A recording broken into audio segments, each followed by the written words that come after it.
Right, okay. So, first process of the assessment is for you to locate all the aspects of the heart. Easiest way to get and start is with the vena cava, so the superior and inferior vena cava, which leads blood into the right atrium. Goes through the tricuspid valve into the right ventricle. It goes up through the pulmonary valve into the pulmonary artery, into the lungs where it goes and gets rid of the carbon dioxide, brings back oxygenated blood via the pulmonary vein into the left atrium, goes through the bicuspid valve into the left ventricle. It then goes through the aortic valve into the aortic arch and then onto the aorta and then into the arteries. You've got the interventricular septum, you can just say septum if you wish, and the Purkinje fibres found in the heart. That's the heart labelled. As I mentioned, you've got the aorta, which is the biggest of arteries. The arteries carry, the reason why they're red, carry oxygenated blood. Okay? Oxygenated blood is then getting transported around the body to the muscles. The way in which it does that so well is because it's got a very small lumen, which is wrapped around endothelium, and very thick muscular tissue and connective tissue. The reason why there's a small lumen and thick tissue is to have an increased level of pressure, meaning the blood can get to the extremities of the body and to all the muscles. Arteries have smaller versions of arteries called arterioles. They are made of exactly the same materials. Opposite to arteries is veins. The reason why they're blue is because they carry carbon dioxide. They're doing that to take it back to the heart. As you can see in the picture, the lumen, and therefore the wrapping of the endothelium, is far bigger than we have in the artery. And there's far less connective tissue. That means that they are dealing with blood with a low pressure in there. Therefore, veins must have valves. That's the biggest difference in terms of the structure and anatomy of a vein and an artery. As mentioned, they are bringing blood back to the heart. They do that via muscular compression and therefore valves opening and closing, which brings it on a process called venous return. They also have a smaller version, veins do, called venules, which are again made of the same thing. The one in the middle is called capillaries. The capillaries are 1 cell thick. They are wrapped in and around everywhere in the body. We have the surface of the skin, we have it in the lungs, or wrapped around our alveoli. We have them wrapped in and around our muscle cells. They are what provide the inner aspects of our body with blood supply and therefore oxygen, which gives us energy. It also, so that the arterial capillaries do that, the venial capillaries are able then to go and suck it up after a process called diffusion has taken place. Anything else? No. Functions of the cardiovascular system. The first one here is transporting oxygen and delivering waste back to where it needs to go. So the process of it is the arteries transport oxygen to the working muscles. Okay? We also have the process of it transporting lots of other things, but what we're focused on here is just oxygen. The second one is waste products. We have lots of waste products, most predominantly the carbon dioxide. We want to get rid of carbon dioxide back to the heart, back to the lungs for us to breathe it out. We also have a process where we are getting rid of foreign bodies, junk, toxins, clots that have already formed and have been used up, and we do that via a process of bringing the blood through the kidneys and through the liver. There are two ways of us getting rid of waste products in our body. We either wee it out or we breathe it out. Number two is hormones. We have lots of hormones being produced by the body that we either use to make us feel happy, sad, or indeed in states of emergency, or in sport we use quite a lot as well. We've got happy hormones such as endorphins, serotonin, dopamine, which are all naturally induced happy hormones when we are taking part in sport, amongst other things as well. We've got sad hormones, which can be cortisol, which is a stress-inducing hormone, which has a really negative effect on the way in which we produce lots of things, such as adrenaline. Okay, so in certain aspects, if you have lots of stress, you don't have the ability to fight or flight. You don't have the ability to go and action things, and that can lead to illness. Okay, the last one in regards to fight or flight is adrenaline. Okay, natural hormone produced when we're in situations where we need to go and work really hard or get away from a situation. Thermoregulation is temperature regulation. As a human, we need to make sure we stay at 37 degrees for all enzymes, so part of the body that break down things, to work at our most efficient rate. There is a process called vasoconstriction and vasodilation, which is important to mention here. We need to make sure that we balance our temperature at that 37 degrees. The way in which we do that is, as we have 5.6 litres or quarts of blood, for you listening, going around our body, we need to make sure we are transferring the blood from places where it doesn't need to be to the places it does need to be. At rest, we will have blood going around the core of our body to the unimportant organs as well as the important organs. If we start to exercise, we want that blood to be pumped around. So what we'll find is the unimportant organs, the arteries feeding that part of the body, will constrict, and the arteries into the legs, the arms, the working muscles will dilate. That means blood can flood into that area. The process of temperature regulation is involving us sweating and shivering and make sure the blood goes to the centre of the core. That case is that when we start to get too hot, we go red. The capillaries at the surface of our skin dilate and lots of blood floods to the surface of the skin. That presses against the sweat glands and produces sweat.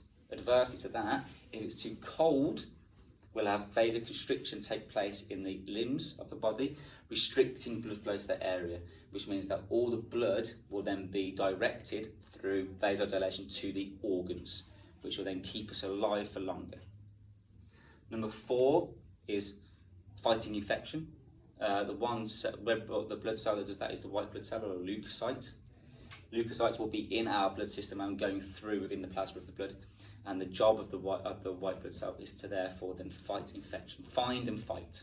Okay, what the white blood cells does is it will locate an infection, therefore a foreign body, it will encapsulate it, it will build an antibody for that, and then that message is sent to the brain. That brain then produces more of that white blood cell in order to fight off infection if it comes. That is the way in which vaccines work as well. Number 5 is platelets or thrombocytes, which are looking at clotting factors. So if we have a break in pressure, which is usually down to a cut or an injury, then the body will start to activate platelets.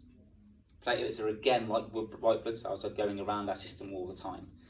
In that we'll have other clotting factors such as fibrin, which you can see in the picture. If there is a decrease in pressure sensed by sensory receptors or stretch receptors in the arterial walls, then these agents will come into that area. Clot factor, they'll all stick together. Fibrin will come act as a we said wonder web, I think we did. And that will job about squeezing it back together to cover up, almost making a scab that we can see externally. Respiratory system starts with the nasal cavity and goes down through the pharynx, epiglottis, larynx, trachea, into the bronchi, bronchioles, and when we get into here we can see that we've got the lungs, which are split up to, on the right hand side, 3 lobes, on the left 2 lobes. We have the pleural membrane that wraps around, which has got pleural fluid, visceral pleura and parietal pleura. Each of those has specific jobs. So I'm going to go back to the start. Nasal cavity has hairs, it has a mucus lining, and it has red blood cells. The hairs help clean the air. The mucus lining helps humidify the air, and then the red blood cell lining helps warm the air. All those things happening makes the air easier for us to diffuse when it gets into the lungs. The trachea and the larynx are both made up of smooth muscle, and therefore means that we have an easier process of getting air through this area here. The epiglottis covers up the trachea, stopping food from going down there as we swallow, directing food into the esophagus, which you can see here. The larynx is commonly known as the voice box. That's a bit of fibrous cartilage material which acts as, when air runs over it, gives us the tone of our voice. The trachea is made up of cartilaginous rings. It's about 12 to 13 centimetres long, and the reason why it's made up of cartilaginous rings is to give you malleable, so it can move around the way in which we move around. It also then reduces the risk of injury if struck in the neck. Same as the bronchi. When we look at this picture over here, we've got 5 lobes in general, but also means we've got 5 bronchial branches. At the end of the bronchioles, we have alveoli sacs, which are demonstrated in this bit here. In the alveoli, we have gaseous exchange. In this aspect here, we've got the diaphragm, which I haven't mentioned, so we've got the diaphragm there. We've got 5 lobes on the left and 3 lobes on the left and 3 branches on the right. 2 on the left, lobes and branches. That's because on the left lung, it's got a heart which is kind of in the same sort of place as well. So we need to make sure that the left is slightly smaller than the right. The parietal pleura and the visceral pleura line the outside of the lung, but also the inner aspect of the lobes. We need fluid in that region to make sure that when the lobes are rubbing against each other, they're not causing friction. You'll find that smokers or people with asthma possibly would have issues with tightness in the lung. If that's the case, it might be because they're quite dry within the middle of the lobes. We'll get to the diaphragm into this section here. Gaseous exchange. When you're talking about gaseous exchange, what I want to go and mention is that you will have about 300 million alveolar sacs in each lung. They are all very much of the same shape, and the shape's really important. The bulbous effect gives it a large surface area. What we want to go and find, and the reason why we want to have the air moistened by the mucus lining, is because the water vapour found that's lining the alveoli helps with dissolving oxygen, which means the process of diffusion is going to take place quicker and easier. One other aspect of this is the alveoli lining and the capillary lining is 1 cell thick, so the diffusion process is also then incorporated quite quickly as well. What we'll have is we'll have a capillary lining around lots of the alveoli. The capillaries will be bringing in blood cells from the heart, which is carbon dioxide full. The carbon dioxide leaks across into the alveoli, and then when the red blood cells are empty, oxygen will rush into that area as well. Okay, that's a simplified version of gaseous exchange, and would be perfect if you said it that way. We move up into lung volumes. We've got 1, 2, and 3 that are highlighted here. Number 1 is tidal volume. Tidal volume is simply our breathing rate at rest. Yeah, breathing is an involuntary reaction. The brain takes over this movement. Tidal volume is just us breathing at a normal rate at rest. We then have this one here, which is actually labelled, but I'm going to mention it for you. So it's inspiratory reserve volume. That is if we were to take a maximal breath in, that would quantify what an inspiratory reserve volume is. Expiratory reserve volume is a forceful breath out. If you put those two together, they are called vital capacity. So the amount of air that we can forcibly breathe in and forcibly breathe out, happily managed when we looked at the peak flow test, it's called the vital capacity. The last one, number 3, is called residual volume. Residual volume is the amount of air that is left in the lungs after we've maximally breathed out. So the lungs keep hold of a certain amount of air, which helps the lungs keep form and their shape. Okay? Very important if we come to a process where we are needing to perform CPR. Having that little bit of air in there is going to help keep that person alive. We're now looking at the mechanisms of breathing. I'm going to try and put control of breathing with mechanisms of breathing. All right? The way in which we breathe is based upon chemical control and neural control, which means nerves. We've got nerves that are centered around the main parts of the mechanisms of breathing. So we've got the external and internal intercostal muscles and the diaphragm. The intercostal muscles have a nerve called the intercostal nerve. The diaphragm has a nerve called the phrenic nerve. They are in control of making the muscles move. When we want to breathe in, the external intercostal muscle will contract, therefore shorten and pull the ribs up and out.